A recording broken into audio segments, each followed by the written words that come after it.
everyone, welcome to my channel. Today I'm going to be showing you how to do the tight join as you go, which is the perfect way to securely and perfectly flat and seamlessly join your solid granny squares. Now, it's an as you go method, which means you literally, as you join a square to each square every time you make one. So the next time I make a square, I join it on the final round. So you're not left with a pile of granny squares you have to join at the end, because you're joining them as you go. Now, because these are solid granny squares, it does take a fraction longer to join as you go with solid stitches than it does with, say, a traditional granny square. But the effect is completely different to how you would join a traditional granny square. You get this beautiful sort of corded braided look. It is totally flat. It's super duper secure because you're anchoring each double crochet to its corresponding partner. So there is no way this is ever coming undone. And the bonus is you only have to weave in the end from your square itself, and there's no other tails or anything that you have to weave in at the end. So it's really neat and great for obviously on the go, because it's an on the go technique. This solid tight join, whatever you want to call it, it works for any shape, not just squares. It works for hexagons. It's my favorite technique to use for hexagons, if I'm honest. But it's great for hexagons, circles, anything you need to join that has the same amount of stitches. This technique works for, because you're just anchoring your stitches together. It just, as a byproduct, creates this beautiful sort of corded look. This looks great, this technique. It really shines if you are using separate colors for your joining, but it still looks subtle and beautiful even if every single square you are joining was the same color. For this tutorial, because I am in the process of making a solid granny square variegated blanket, I am again going to be using the Snuggly Crofter, which is what I showed in my video on how to make the solid granny square itself. So I hope this helps some of you. It is enough of my rambling. I hope you enjoy this tutorial, and I'm just going to crack on. I'll be using a 4mm hook with my crofter, but of course you, as always, are welcome to use any yarn, any hook size. Whatever you use for your squares is up to you. So on to the tutorial. So I've done 4 full rounds of my solid granny square, and I have begun my 5th. So this is my final round, and I want to join this side to this side. So the joining for a tight join as you go starts on the corner. So I've already done 2 double crochet for my corner. Now I'm going to do my chain 2. And at this point is where you start to connect.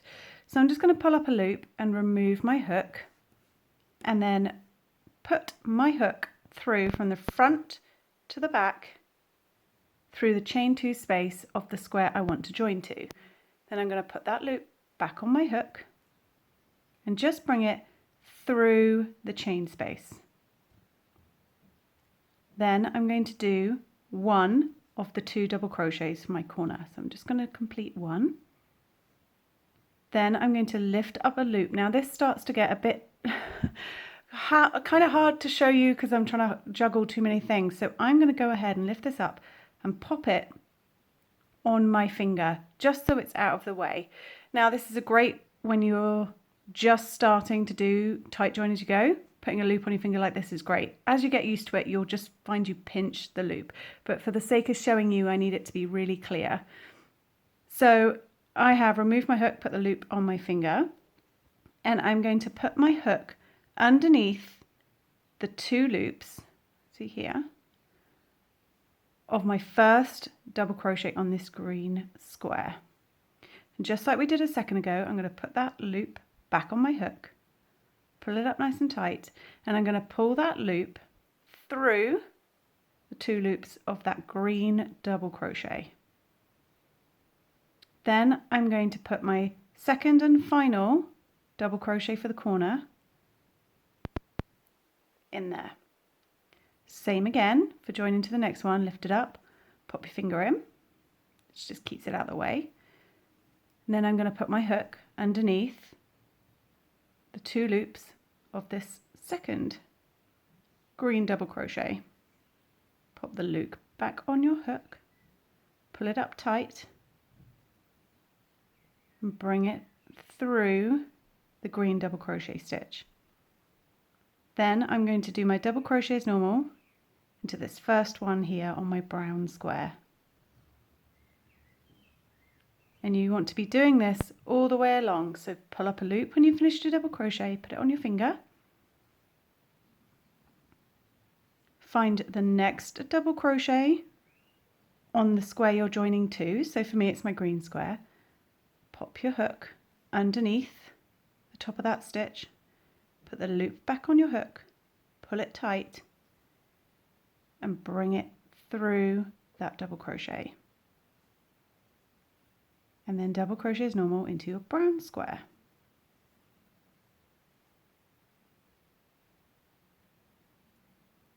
It's a bit fiddly to do it slowly. When you're doing this yourself and you get used to the technique, you'll find you pick up a rhythm and you don't feel quite as sort of cack-handed as you do when you're first doing it.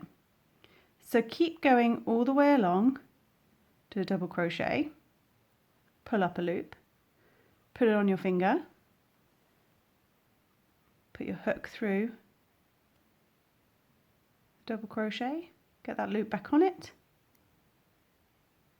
come through, do your next double crochet.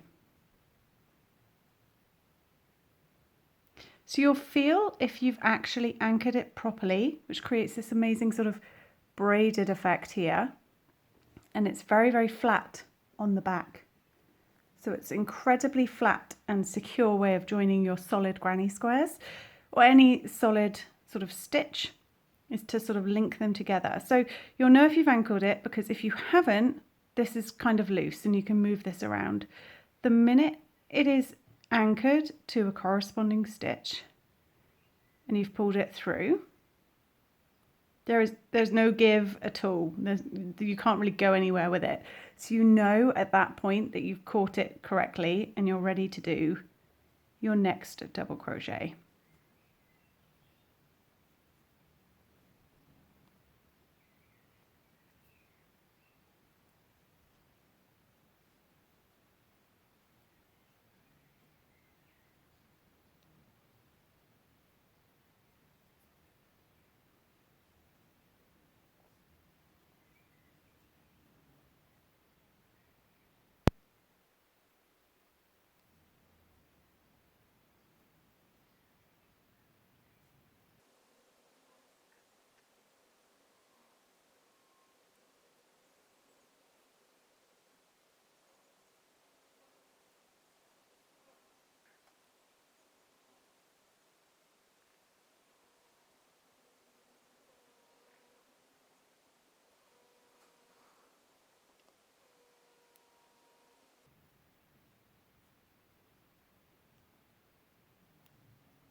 So I'm approaching the end here, so I'm on my next corner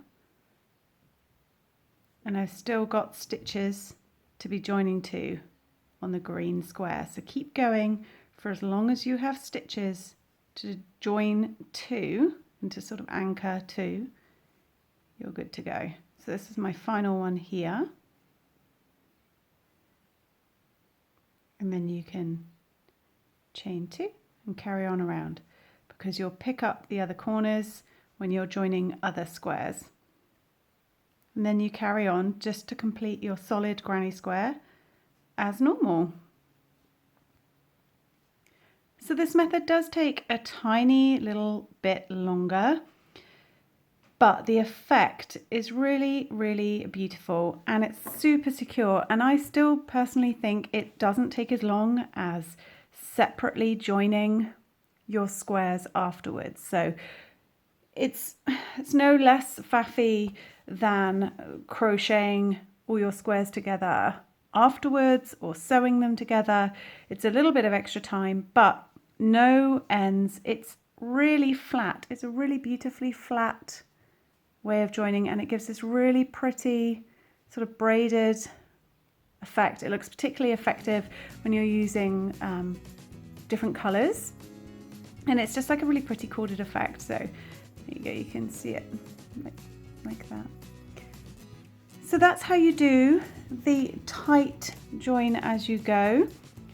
I hope you enjoyed this little video and it's given you an idea of one of the many ways that you can join your granny squares, solid or otherwise. And I shall see you again for another video very soon. Thanks for watching.